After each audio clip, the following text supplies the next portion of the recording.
Hello, everybody. Scott Lanningham with you, SLRadio, Monday night.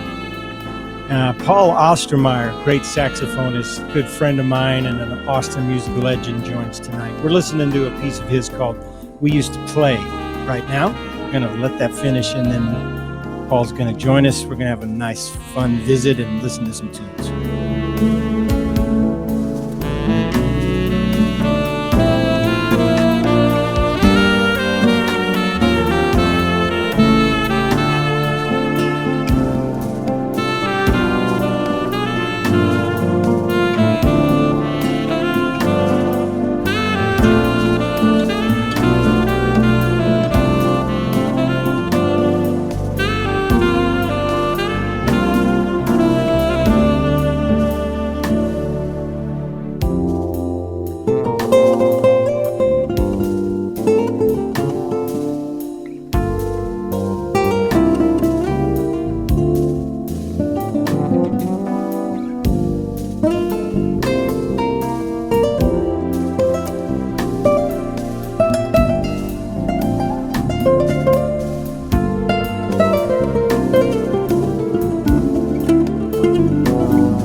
Yeah, that was beautiful, man.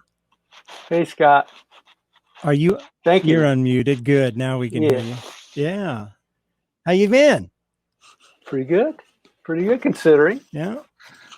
You know, we're all that's a loaded question. Trying the best we can.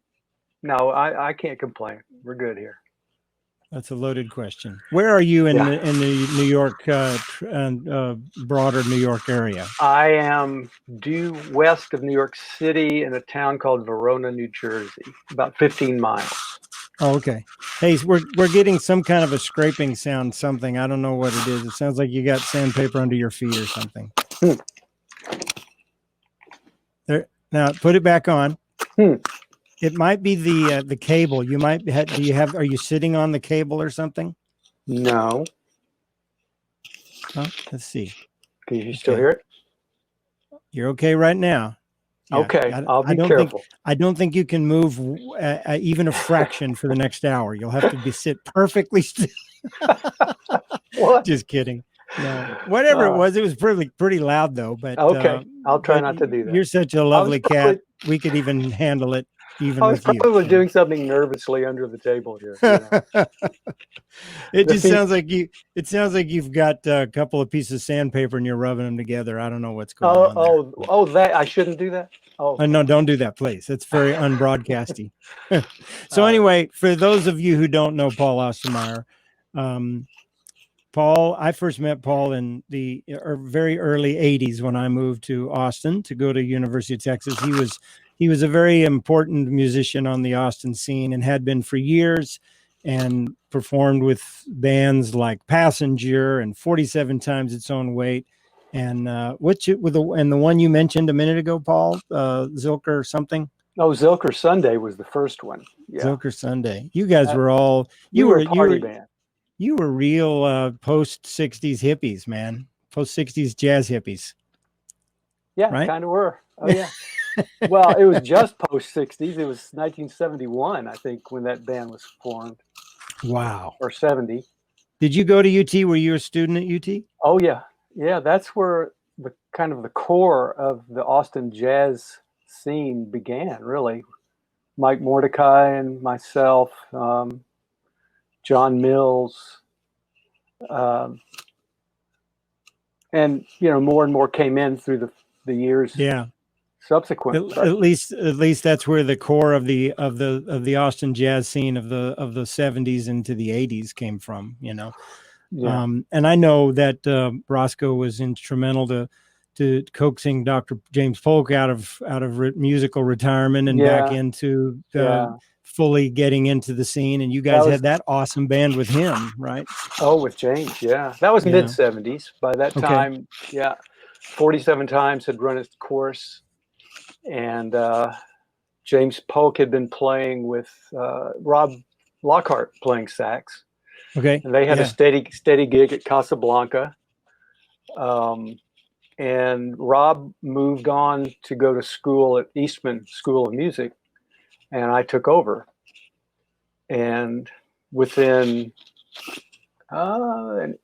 maybe a year of that, Bill Ginn joined. So there was Bill Ginn playing keyboards and James Polk. And then James Polk got a gig with Ray Charles, and we had been moving in kind of a different direction already. So we became Passenger at that point by 78, 79.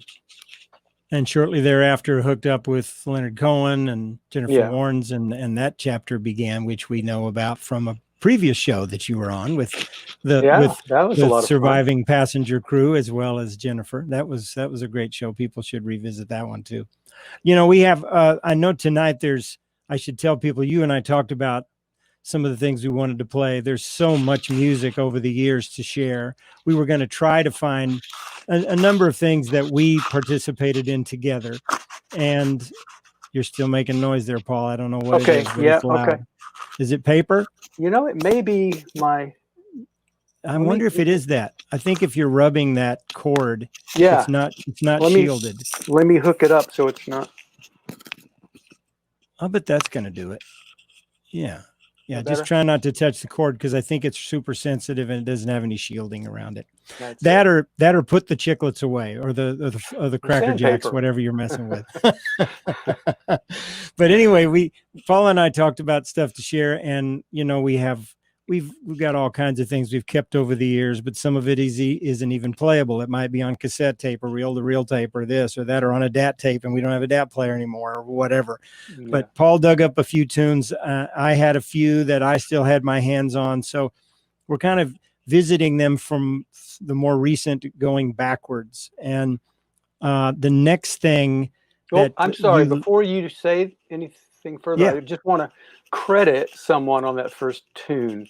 That was a tune I'd written years ago, and kind of came back to it a few years ago, and some of my New York buddies helped out in the home studio of the guitar player Dave Lavender.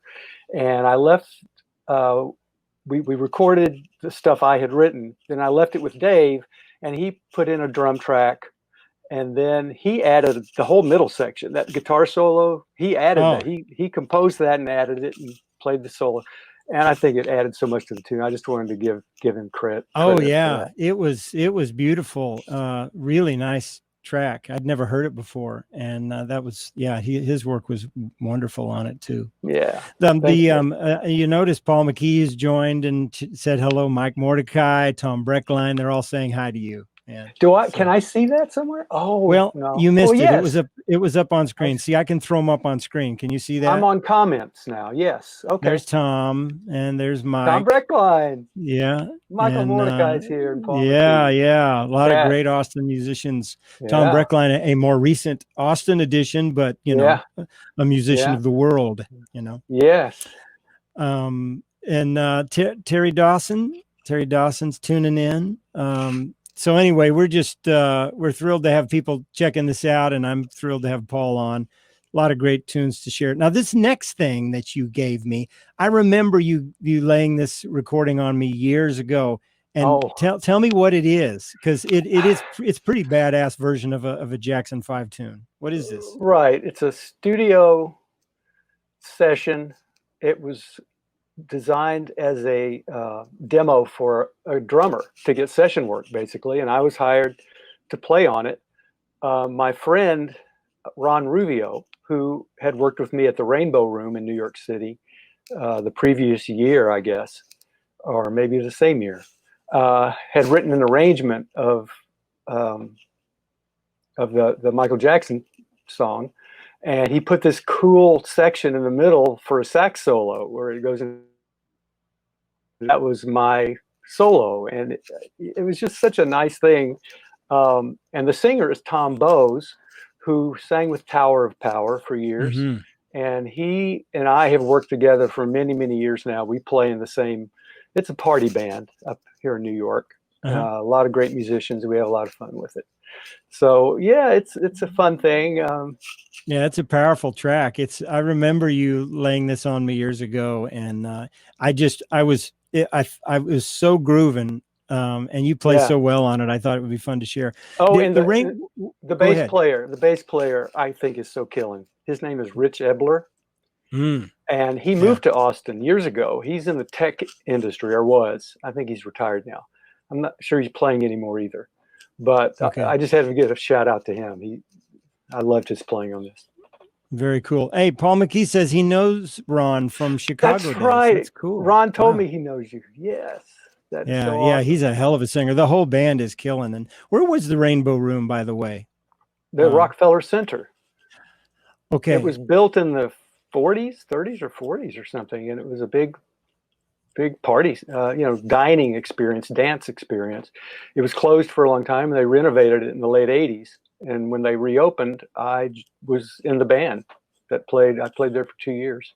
Wow. But not to take us off track, but I can't help but remember, because you're telling me about that. Didn't you work at that restaurant on top of the World Trade Center for a while? Oh yeah, we played every second Tuesday of the month, which was September 11th. And that night we were supposed to play.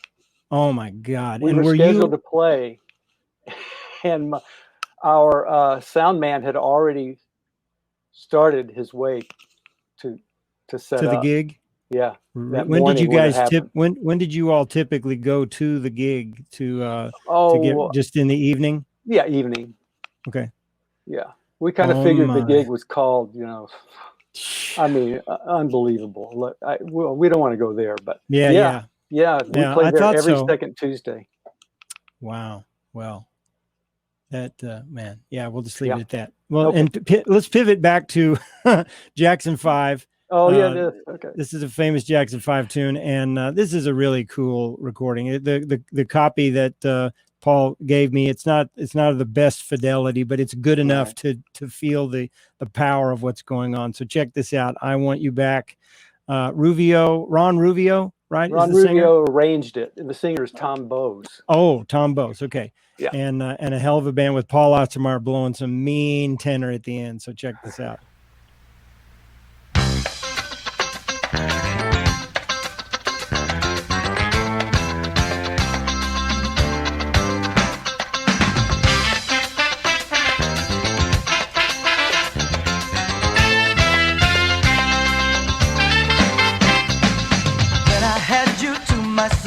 I didn't want you around. Those pretty faces always seem to stand out in a crowd. But someone picked you from the bunch. One glance was all it took. Now it's much too late for me to take a second look. Oh, baby, give me one more chance.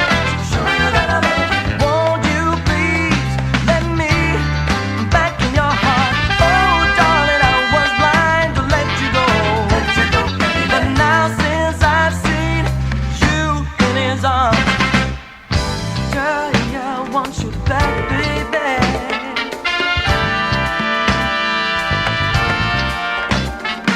Trying to live without your love was one more sleepless night. Let me show you, girl, that I know wrong from right. Every street you walk on, I leave tear stains on the ground. Following the girl, couldn't keep her heart around. Oh, baby, all I need is one more chance. Won't you please let me back in your heart? Oh, darling, I was blind to let you go. But now since I've seen you in his arms,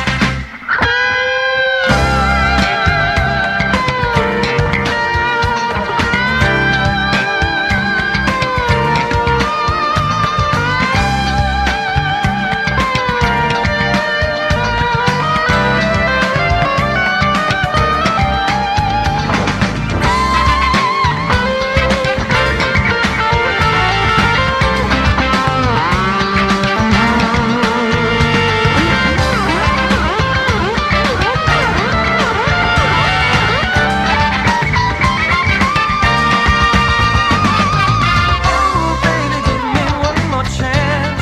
Show you that I love you. Won't you please let me back in your heart? Oh, darling, I was blind to let you go.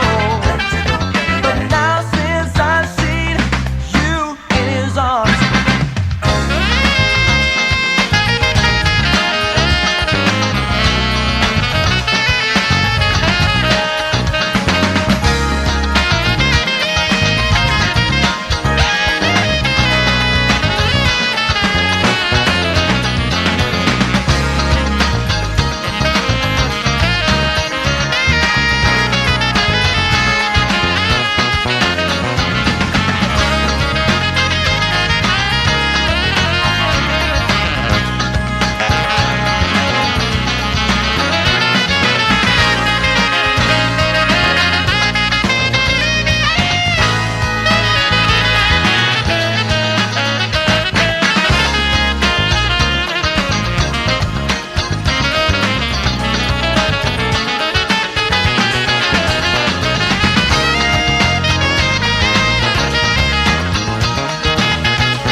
That's awesome, man.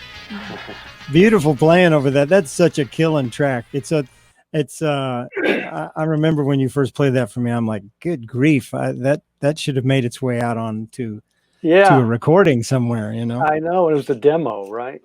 Yeah. That makes you think how many amazing recordings that never made it beyond demo stage that are out there that we've never heard, you know? True. Yeah. Wow. That was a very cool arrangement. It makes me want to go back and listen to the original tune just to see just how far away from that tune they got. Yeah. Pretty killing. Yeah. Ron did a great job with that. Yeah. So thanks for playing that. Did he do the horn arrangement or the whole arrangement? Yeah, he did. Yeah, he did the whole thing. Yeah, that was cool. Ron is a trumpet player. Okay. Well, that's killing. That's very cool. Now, from there, we make a slightly different turn. Now, it was when was that? What year was that, do you think? Probably, I want to say 89, 90, maybe 1990. Well, it probably should have come after this, but you can't hit this next tune too early in a broadcast or you lose all your listeners is the thing.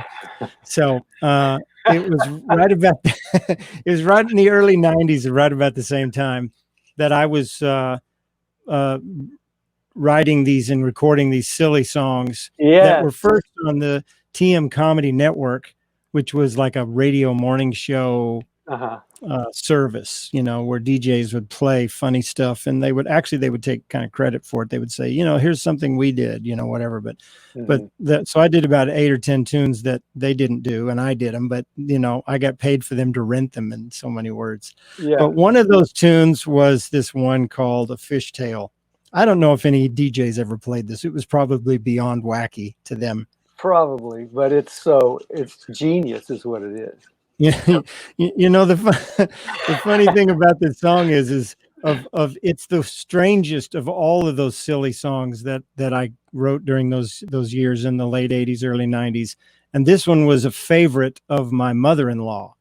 Isn't that interesting? You know, she thought it was a beautiful song, and I'm like, well, you're listening to the lyrics, you know, but it is a beautiful song. Yeah, it's pretty. That crazy juxtaposition of wackiness with just beautiful, inspired beauty. And you layer some serious beauty on it. So when I wrote this song, which was just an improvisation one night with my brother, I just started playing something on the piano, and he started making up some words, you know, like he was narrating it. And we recorded it, and we were just laughing hysterically. And then I came up with a chorus, and then, you know, eventually fleshed out the rest of the instruments and recorded them mostly with MIDI, you know, and then had you laid this beautiful soprano saxophone solo on it, which just sealed the deal, right? Well, you and your brother had a great comedic chemistry, I have to say.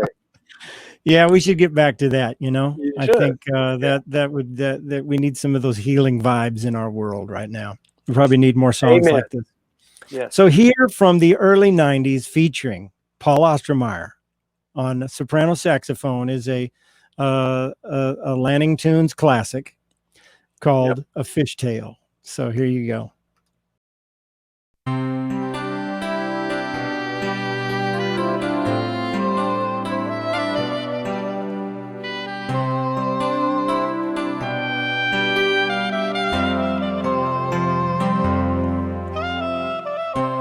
We're going to tell you a story about the dogfish. He originated off the island of Belize. It's down in Central America, old British Honduras country. Yeah, that's where it began. It was a long journey for that old dogfish, but he managed to scurry on up into the Gulf. That is by way of the Bow River. Bo's here to tell you all about it.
ditched it.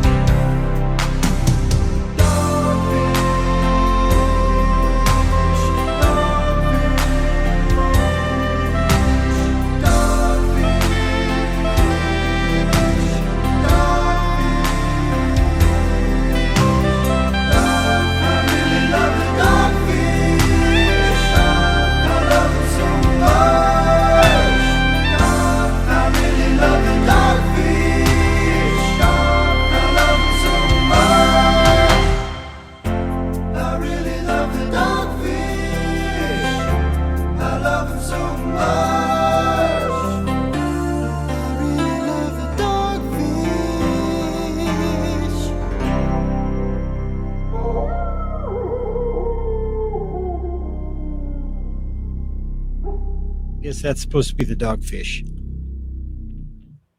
I never could figure out how they howl underwater. That's the part I couldn't quite get straight. Oh, that's so great. You played so beautifully over that. I remember did you come to Dallas and play there? I think you did, didn't you? That sounds about right.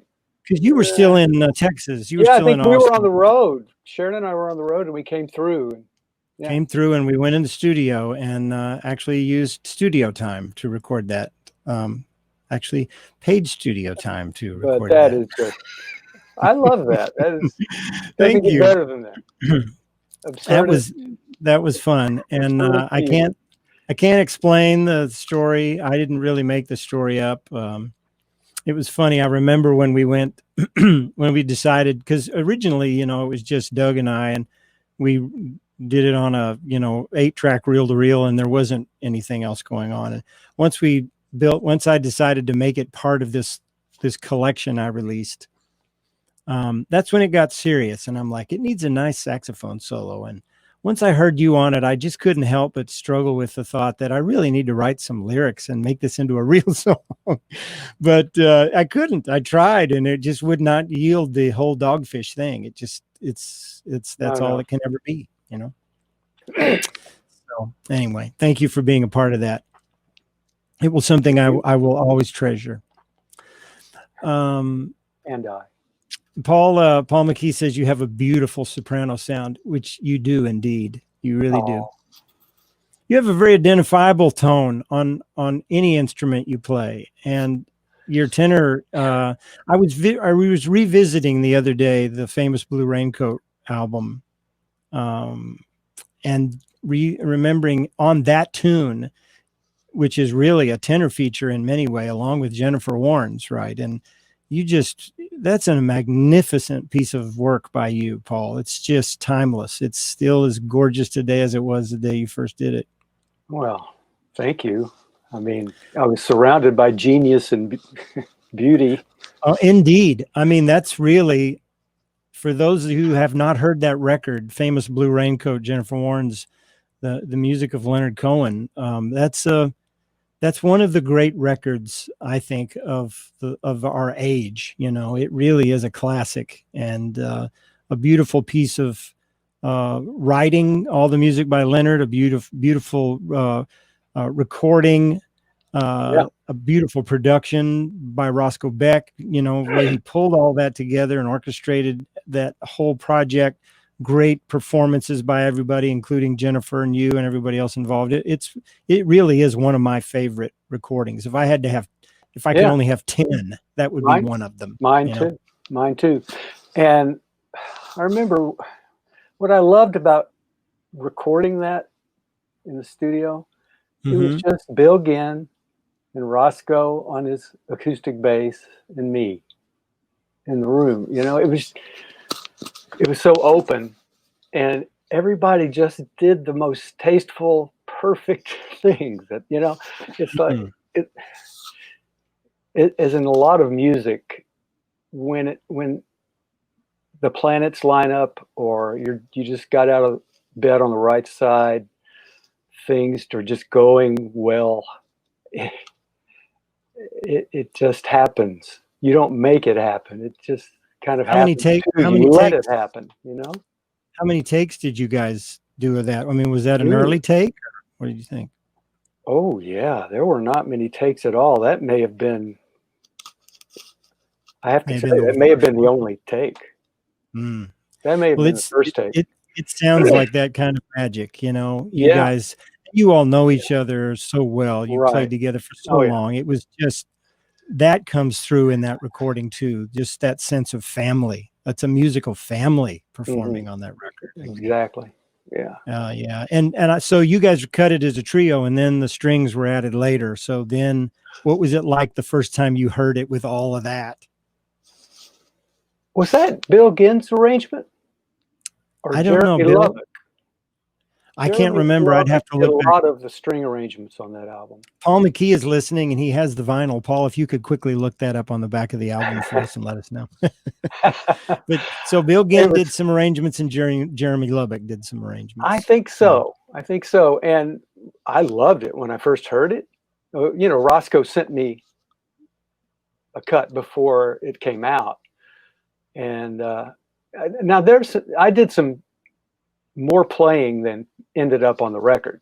You know, I'm doing a lot of fills and things that he took out, which I think he did brilliantly. He edited it perfectly, I think. But when the strings were added, I thought, oh yeah, this really brings it up to a new level. I so wish that I could play it right now. That was my dream for doing this kind of a show, was just play anything we wanted and talk about it and share it. But, you know, the bots will shut it down, and, you know, we could stream it, but then the show would have to be edited, and that would have to be taken out because they won't let it be in replay, you know. So, well, there's so many stories that go along with that album. You should get Roscoe and Jennifer on with myself, and who else is around? Well, with Vinny Colaiuta played drums on that record, on all of it, or just some of it? All of it, I think. Okay. Yeah, I guess it was just the three of us left of the original group, but that would be fun to talk about. Just to hear Roscoe and Jenny talk about it, I would love that. Reminisce about that record. By the way, I think they're going to be on here a week from Friday to talk about their most recent recording from a year or two ago. Yeah. So we're going to revisit that. We're going to play that. And nice. I'm looking forward to that. They're, you know, how much you love those guys, and they're just so much fun to visit with, and just such consummate artists like yourself. Paul McKee said he will get on it and find out who did that string. Oh, he's on it. Go, Paul. Thank you. Paul, you're now on the SLRadio extended staff, and I'll put you on a retainer, and it probably will be maybe like a gift certificate to Thundercloud subs. So you'll have to come to Austin to use it. So anyway, that's the deal. Get you down here. So we should move on now. People dig the tunes on this show, and the next thing we have. Why don't you set that up? When did we record this with Susie Stern, and who all was involved? Paul McKee's in it, didn't he? No, not this particular one. Not on this. In a different session. This one is around the same time, early '90s. Could be '91. I'm not sure exactly. It was one of my trips back to Austin from New York, and Susie put together a session. You played drums. Steve Zirkle played bass. Mitch Watkins played guitar. And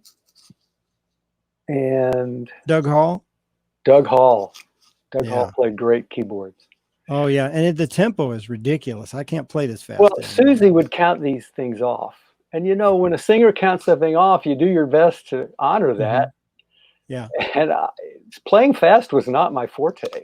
You honor it or you quit. Guys, it was just so I had to, you know, drink a few cups of coffee maybe before I played that tune. I don't know, but you sound great on it. It was a crisp tempo. Yeah, you honor it, or you pack up your gear and leave and make way for somebody younger. But that's the fun of it, isn't it? It's the challenge of the moment. Actually, I think we did pretty well. I'm listening to it going. I think it was a good recording. Yeah, good. This was back when you play every day as many hours a day as we did. Your chops are in the kind of shape where you can do a tempo like this, you know. And I do love Doug Hall's piano solo on this. It's killer. Oh, yeah, we miss Doug. Indeed. So let's play it. This is from which Susie Stern album is this from? It's not an album. She never made an album of this. I just call it the 7 Steps album. But Oh my gosh! There are several cuts that we could play at some point. Well, that explains why I didn't get any of my royalty checks in the mail. That would explain it. Yeah, that's the only reason you didn't get royalty checks. Okay, now make sure to mute Jeremy your mic. Lubbock. Oh, he did the string arrangement on "Song of Bernadette." So I think Jeremy. that was Bill Ginn, maybe. Oh, so it was Bill Ginn on Famous Blue Raincoat. Yeah. And did Stephen Barber do anything on that record, or was it all Bill Ginn? I don't think so. I think it was Bill Ginn and Jeremy. Okay. Yeah. Oh, Song of Bernadette's beautiful too. Anyway, go out and get that record, everybody. Paul McKee will tell you how to get in touch with them. Yeah.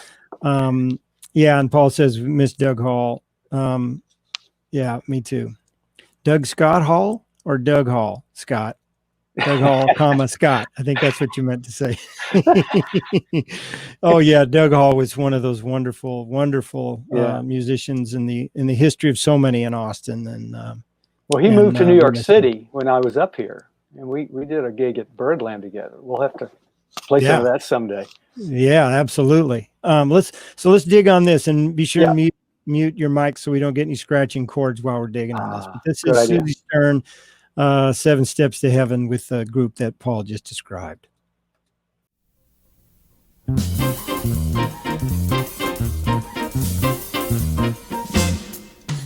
the stars from the night, trailing light, let the cry first get the life.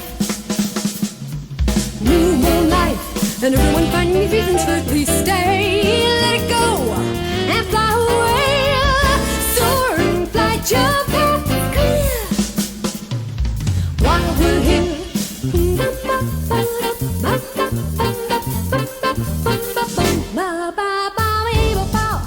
Sit by your bow.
and everyone finding reasons for please stay. Let it go and fly away. Soaring, flight, your path is clear.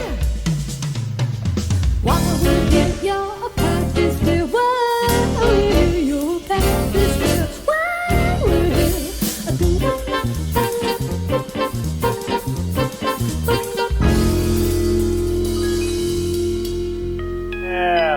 Yeah, Susie, that was cool. That was fun to hear that again. Wow, there was some major energy in that tune. Holy cow! Yeah, shout out to Susie. I mean, she's really a force. She really is. Lyricist, great. Yeah, she really is, and you know, there are great side musicians, and then there are those that kind of forged paths and pulled the rest of us along with them. And Susie's definitely one of those players, one of those voices in town. Yeah, she's not a typical chick singer, as you used to say. Watch out, man! Be careful. You paid her mad respect. Oh yeah, she's awesome. She really is. You know, Austin. Again, we say this often, and it sounds like a cliche, but for a town the size of this town, it's a lot bigger now. But then it was only half or less of the size that it is now, right? I mean, when I moved to town, there was like 350 or 400,000 people during those years in the 70s and the early 80s.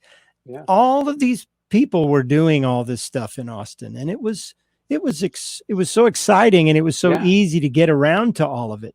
There were no traffic jams.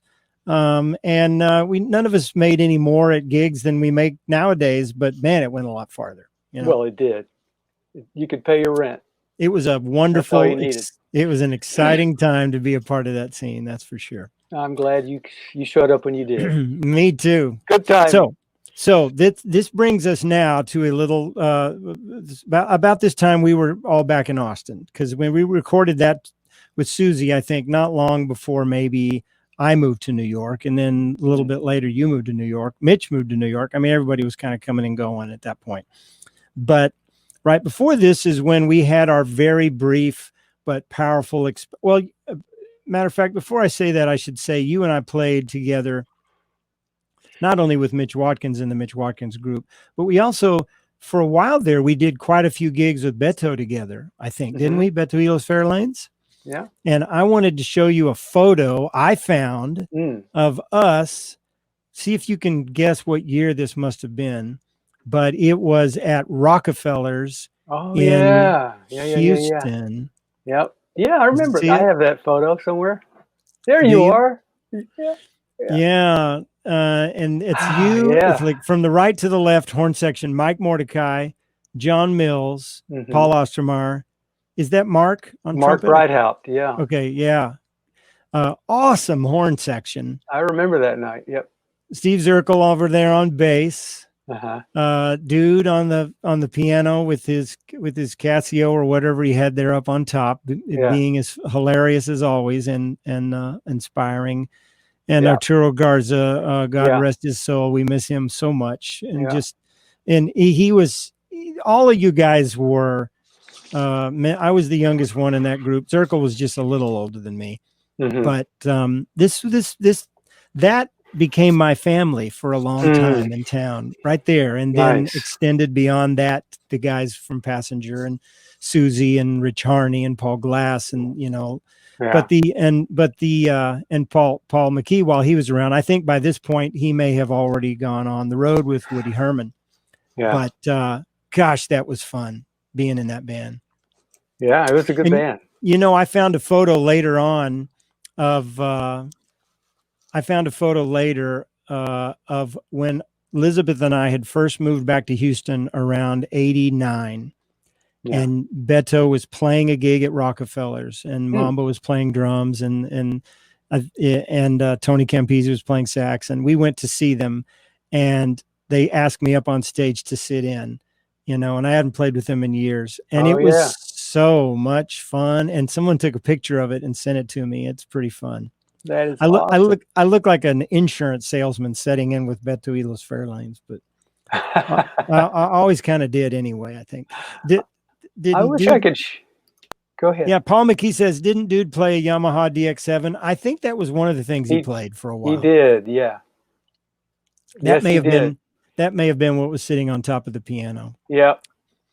Did you start to say? I interrupted you. I tried again to share. I was going to share my screen and show a picture, but I can't do it. I don't know why. So what happens when you click share? Nothing. It's grayed out. Oh, well, that's no good. No. Even now it's grayed out. Yeah. Yeah. I must have to give you permission somewhere, and I don't know how. Isn't that weird? Yeah. Okay. So I got one more to share, and then we're going to play. Okay. We got a couple cuts from Mitch Watkins' group that we want to share. Mitch was on recently. We played a few. I think we played Tune for the Moon and Subway People. And then I may have played on a previous show weeks and weeks ago. I may have played Last Morning, I think. But it's a good enough song. You need to hear it at least once every 2 weeks, if not more often than that. So before we do that, our dear friend Beverly Spicer, who was snapping great artistic photos of all kinds of stuff all the time, snapped this one of the Mitch Watkins group. That was probably 84, I'll bet, right?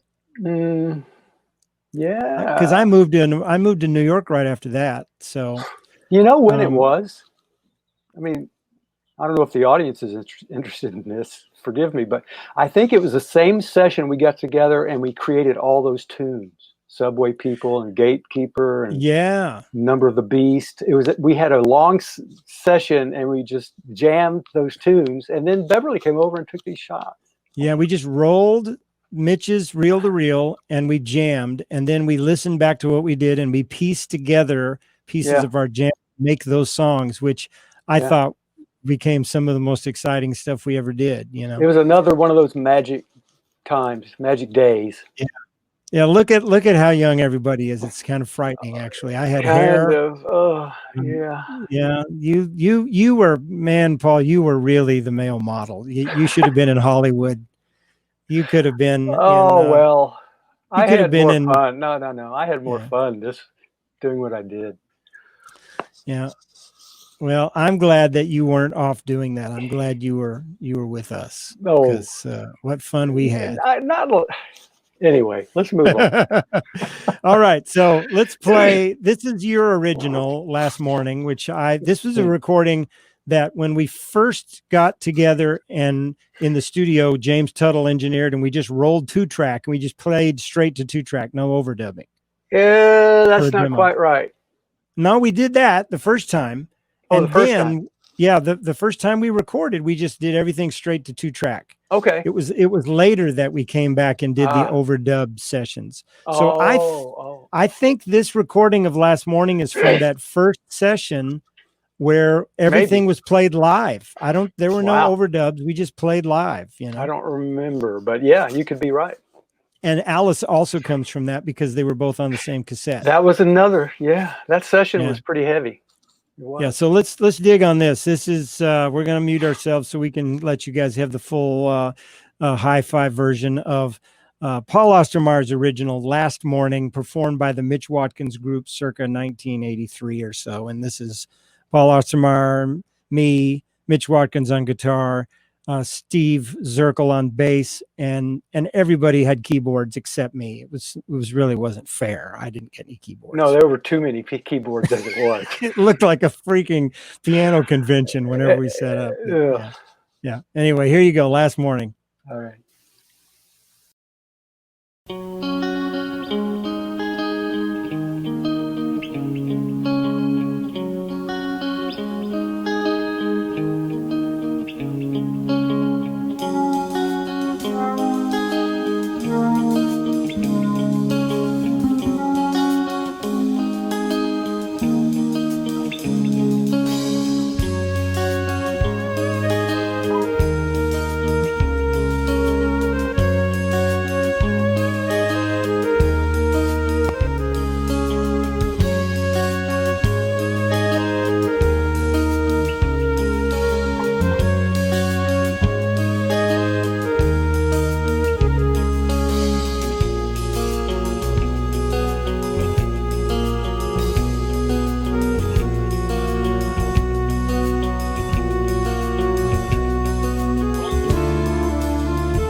I mean, this was really early in interpreting this tune. It was. And it was still coming together. And I mean, I had no idea how it would work out.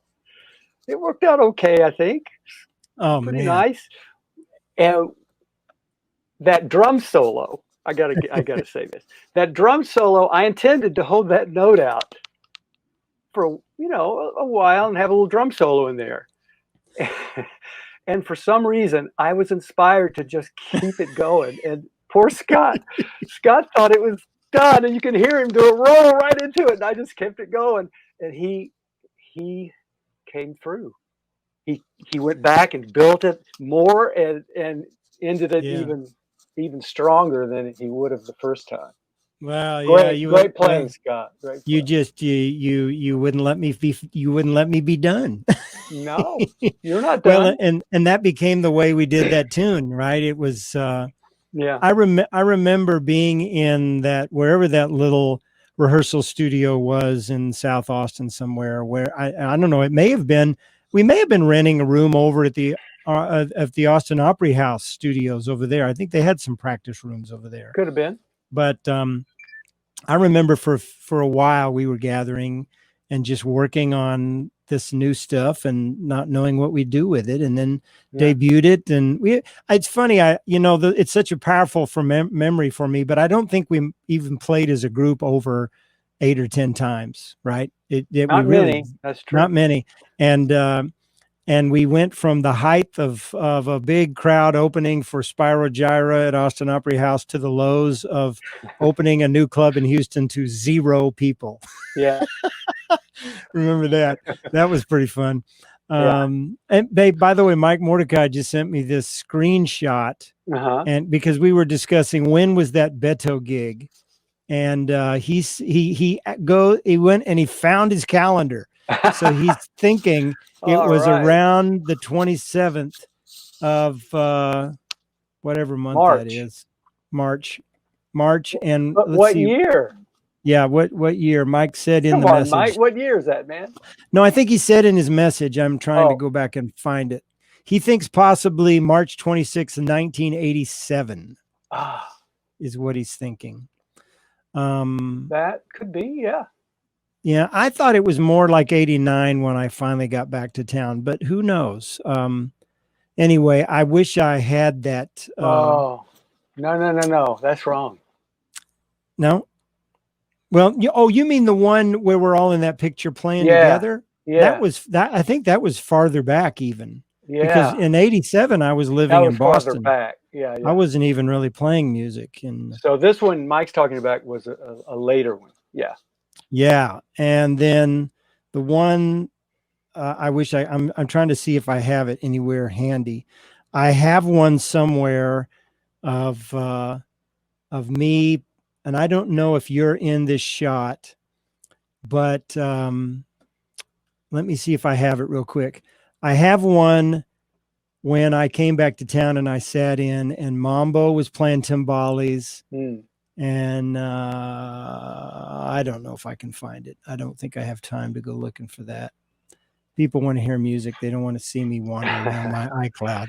But I'll find it and bring it up another time. But thank you, Mike, for digging that up, man. It's really fun to think about when these things were. I really want to do a Beto show on this little SL radio thing. I've got to get wouldn't it be fun to just have Beto, current Beto people and Beto alum just coming and going and chatting and sharing stories, and Mike and everybody. Dude, if we could get Dude to come on, I don't know if Dude would do one or not, but somebody's got to come on and tell that Mambo story about at the wedding when he came out of the surf and he'd been windsurfing all day and then descended upon the buffet until he got sick and went up and threw up in his snare drum case. You know that one? No.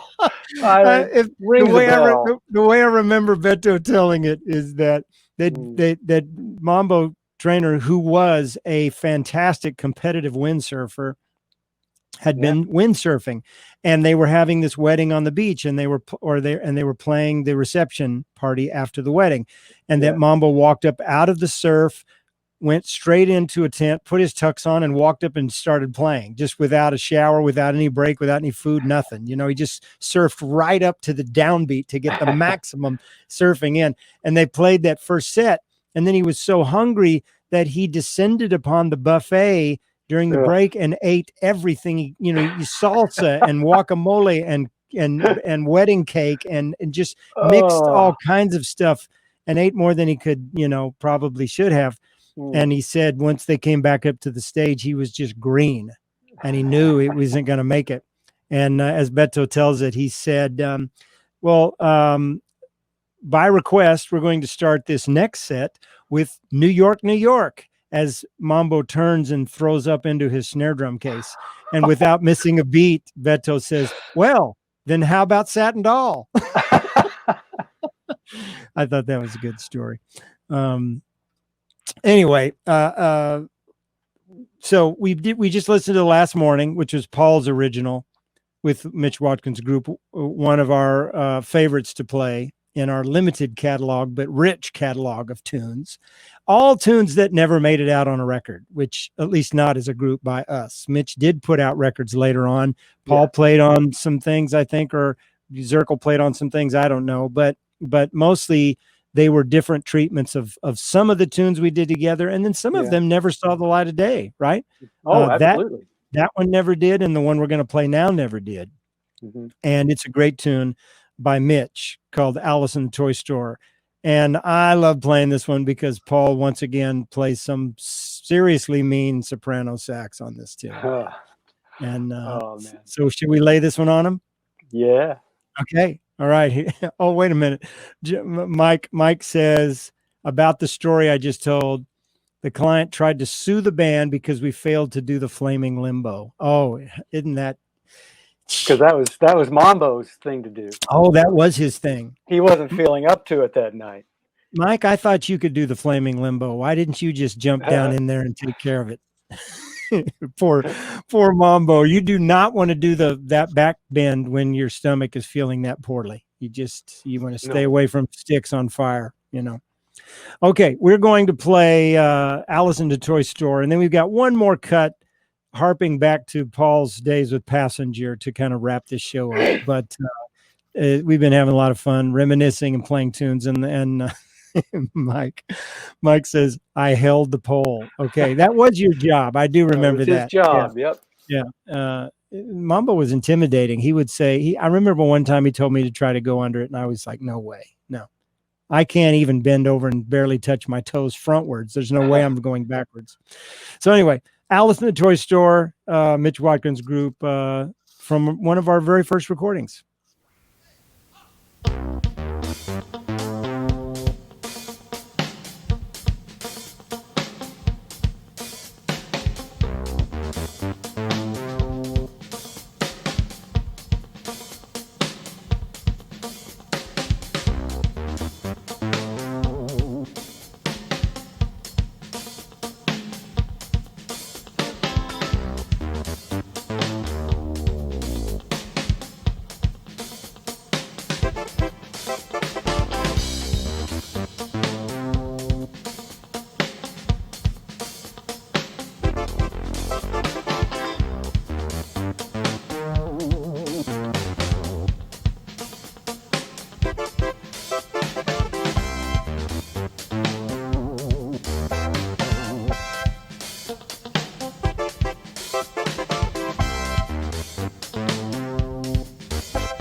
What fun. You know, there were a lot of quick changes from keyboard to sax on that. Yeah, Oh it had to man. go really quick. You know, I was And that thinking, was what? Mitch playing the keyboard solo there, Yeah, right. right? And That I can still funky see him. voice. I can still see him with his pick in his mouth, right? And he hung his guitar and his pick went in his Yeah. mouth, and then he was playing the keyboard. So I still see it today. That band. I wonder if Yeah. we got one more tune to play, a beautiful tune of yours from Passenger. This band came just following Passenger retired because Roscoe had moved to the West Coast. He was involved in many things out there.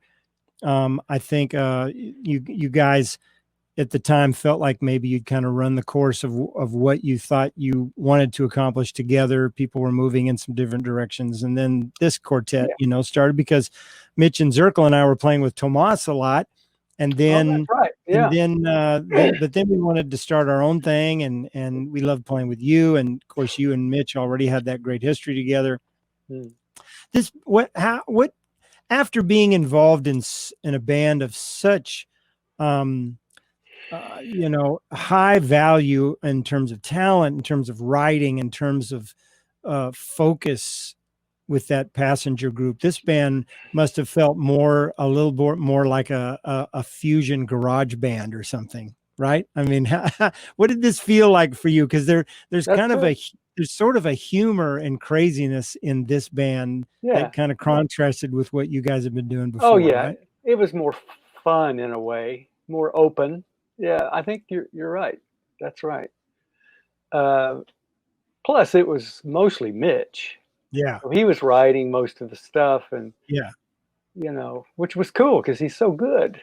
He writes such cool things. He would write these tunes at home, right? He was getting the early days MIDI and sequencing, and he would do some sequencing, or he would just play parts right on into his multi-track at home, and he'd bring us stuff like Peter and the Wolf and some of these other tunes, and then we would figure out how to perform them live, or we would use them as a starting point, like with Party Mountain. We took that tune and then added all new kinds of things onto it, new sections and stuff. But it's true, it really started with his writing, didn't it? And you brought Last Morning, and then we wrote some group stuff together. But it was probably a transitional experience for everybody. Well, these were all great chapters, right? Yeah. For me, I'm just so fortunate that I was a part of so many great chapters in Austin musical, jazz, I guess, history. But they were all great. Passenger, I guess, stood out because we did the most. Well, and I think it was the most polished, the most accomplished, all the way around. And like that last conversation we had with Mitch and Steve and Roscoe and Jennifer, I loved that Roscoe said Passenger he still considers it the most complete band that he ever was a part of, and that's saying something, all the things that he has done in his incredible career. But I know it felt that way for me when I would hear you guys. Paul McKee, who was on earlier, may still be. I know when he and I started to come out to hear you guys when we were students at UT, he was doing graduate work, I was doing undergrad work. Yeah. And we heard you all playing, and it was just like, it was as good as anything we thought we could hear in any city, anywhere, or on any stage. And here it was in Austin, in little places like the beer garden at Armadillo, or Copus down on 6th Street, or it was amazing. It really was. Well, I feel, again, so fortunate. I always felt like I was kind of lagging in a way, still learning to play jazz. And I felt like these guys really, they were nailing it. They were pretty much developed as far as I could tell. And what better way to learn, right? I mean, I was lucky. Well, and you worked really hard because your sure sounded great. I mean, you didn't miss a beat. You fit right in there with them, and And I was always on good nights. It was special. Yeah. Yeah. We had some great nights listening to you all, and great nights playing together too. And you were a part of that group, which taught people like that brought Paul and I and other players in town up, with your mentoring. I mean, it was a wonderful gift to have you all as role models and as family, because you really were, and still are. That's so heartwarming to hear you say that. I appreciate it. It's true, man. It's true. Because you guys were, we thought you guys were awesome. These young guys with the kind of talent you had. And then, the next generation comes along and just takes it up another notch. People like Brandon Temple keeps going. So now, my Chris God. Marsh and Ephraim Owens and Eliza Haslanger, and then you have this next generation that's even more ridiculous. And it's like, I just hope we keep. I hope it stays active and alive, and I hope this town continues to be able to nurture great creativity in the arts and in music. But I think it will. I think it's in the water or something. It's in the atmosphere there. It's in the earth. It's a special place. And no matter how we come out of this period, somehow this town will find a way to be able to showcase that kind of talent and continue to encourage it. Yeah, the university has played a big part. Yeah. That's like been a magnet to bring talent there. Yeah. And the people that go there usually really take to it, because it's a special place. It's a comfortable place to be, and it's not as competitive, but it is competitive. There's not the competitive cutthroat spirit that you feel in New York. Yeah. But it's competitive in the way that you're sharing with each other and you're learning from each other. It's a special place. I hope we always have that spirit here. I know the generational thing has been so important in Austin. All the great styles of music that you can experience here, just as broad as any place on the planet, right? And the great mentors over the years, people like Dr. James Polk, who is still playing and still teaching and still inspiring. I know he inspired you all when you were young, and a generation or two after that, teaching, his touring with different artists like Ray Charles, and then for the last 7+ years with the Church on Monday, which we all just hope to God we can get back to soon. We miss it like crazy. You will. You have to. Yeah. And amen to that. And I love that, by the way. I love what you guys are doing there. I love it. Eli is killing it. Yeah. He's a force. Yeah. He's a powerful force in Austin jazz. Yeah. Just like you were, man. This last tune we're going to finish the broadcast with is called Azure, and it was a passenger. Was it a tune that came along a little later in your passenger experience in writing? A bit later, and something I wrote at the piano, basically, with the chords and the form, and then things just kind of fall into place somehow in rehearsals. The rhythm section always had a little trouble figuring out how to approach this song. But I think what they ended up with was great to my ears. I'm not sure they ever felt they quite ever got it the way they wanted to. But really, you mean in search of a groove or a feel? A groove, maybe a feel, an approach. And it's a multi-part tune. I mean, it's got different sections that define that require different treatments, right? It's it's kind of one of those epic kind of tunes. Really. Yeah. I tended to do that, I think. Well, you write great stuff, man. Thank you. I hope you're not done. I hope you're not done writing. I doubt it. Good. Okay, so we're going to play this. We'll come back on and say thank you and good night. But let's dig on this together. We'll go on mute so you can hear it. And this is an original by Paul Ostermayer called Azure, and as performed by the great legendary Austin jazz group, Passenger, probably around what, 83 was when you recorded this, 82, something like that? Or was it earlier? Earlier. Okay. Maybe 80, 81, maybe 80, 81. Okay. Here it is. Let's dig on that. Okay.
that's powerful. Oh, that sounds so good. Yeah, Paul. Mitch. Yeah, that and was Roscoe. That's a strong tune. Yeah, and that I love. Well, it builds up. Hmm? Oh It yeah, builds and up. that's kind of a thing that in your writing. You love to write these wonderful repetitive melodic lines that start to build, that soloing can happen over the top of. I mean, that was part of what was happening in Last Morning, and that's a really cool writing technique. I love that approach. Great tune. I can't believe that stuff never came out officially on our record. It's just not right. It's just the timing wasn't right. I don't know. Laura, did you see Laura Mordecai's question? Yeah, let me. I can't put it up because mine won't work. Yeah. Do you have a picture of Passenger there? I thought I did, because I remember. So Laura said, do you have a photo of Passenger that you can share? I don't think I've ever seen one. I don't.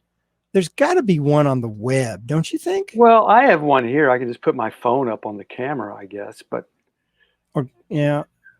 I mean, there's the. I still can't understand why you can't share your screen. Yeah, that's weird. There's probably something with you with Leonard, right? Oh, there's all kinds of stuff. It's accessing it real quickly here. I'm not sure. Let's see. And on my phone too. Here's one. I found one. You did? Okay. Yeah, I'm going to share this screen. It's on Mitch's website. He's got some photos, and there's a great picture of Pat. Why is it so tiny? For crying out loud, Mitch. Oh, that's Mitch. It's just a miniature little. Let's see if I can download it. Save image to download. Yeah, then I can open it up and make it bigger. So let's do this. Let's see if that shows up in any kind of size. Well, it's not that big, but it's better than nothing. So let's it's sort of pixelated, but let's see if it'll share. And because Laura really deserves to be able to see just. I can't believe she hasn't seen one. So that was what Passenger looked like. Probably around what, 1979, 80, something like that. 78, 79. Okay. Probably right before we went on tour with Leonard, I'm guessing. Yeah. Something like that. That was the you got a belt on, but Mitch and Roscoe, no belts. That's the classic jeans with the tucked in shirt with no belts. Period. Yeah. It was not a fashion, I think you guys were pretty cool cats. You really were. And the Bill Ginn. I don't remember when Bill passed away. When was that? 2000. Was it 3? 2007? Yeah, something like that. 2000, yeah. He was such an enormous talent. Yep. Really miss him. And really do. And he just, good grief, could he do some beautiful work on the piano, and his writing and arranging was fantastic. I know he was an important part of the sound of that band, but everybody else is still around. Steve Metter over there on the left, the tall guy. Big family. I followed in his footsteps, drummers. Drummers and kids. Yeah. Oh, so Laura said, I'd love a copy of that. Laura, if you go to Mitch Watkins' website, that's where I found it. I'll send her a nice big one. Oh, a nice big one. Yes, because that one's about the size of a bottle cap. So that's not going to work for you. I'll send her a nice one. Yeah. So thank you, Paul, so much for coming on, man. This has really been fun. So much fun. Thank you, Scott. I just love what you're doing here. I think it's so great. And you're so good at it. You're good. Well, thank you. I miss playing a lot. And I do too. But it's at least I can hang out with some of those people. And it can talk still about happen. Stories. I'm not done. I'll be coming to Austin at some point. Good. I won't be done if you won't be done. Good. It's a deal. Good. And you come to town, we got to play. Yeah. We got to get Susie back over here. And we got to find out if we can play that fast anymore. Oh, no. No, we'll play half that speed. Dun, You mean half-assed? That's good. That's good. Half-assed. Yeah, right. All right. Well, thank you all for tuning in. I think I put this up a few times, but you can check out more episodes of this little thing I'm calling SL Radio on Facebook, of course, on my YouTube channel, or at scottlanningham.com/SLRadio. I'm gradually posting all the episodes up there, so you can check it out there. And there's a link to an email newsletter, which I'm trying to remember to send out little alerts when things are coming. I think I may have forgotten to alert people about Paul. I've forgotten to alert people about 90% of them, but I'm going to try to turn the corner on that and get better at it. But it looks like we had a pretty good viewership tonight. You know, I mean, it's sometimes I'll be on and it'll just be me and the crickets. So, you know, this was cool. Well, I appreciate everyone listening in. This is very humbling, very humbling. Thank you. I thank my dear friend Paul Ostermayer again for joining. Again to everybody. Mike, I can't even hear that fast anymore. Yeah, that's very good. And Paul McKee saying thank you guys. Fun to remember the good old days. Indeed. Great to have you on, Paul. And we'll have to do it again because there's plenty of music we didn't cover, right? There's stories and music to be had. Yes. Oh, yeah. Very much so. Yeah. All right. Thank you, Scott. You bet. And thank you. And we'll see you guys soon. The next show is this Thursday with the 1983 UT Jazz Combo Reunion. Nice. And that's going to be Paul McKee. Rick Lawn was our director. He'll be with us. Jeff Benedict, a saxophonist.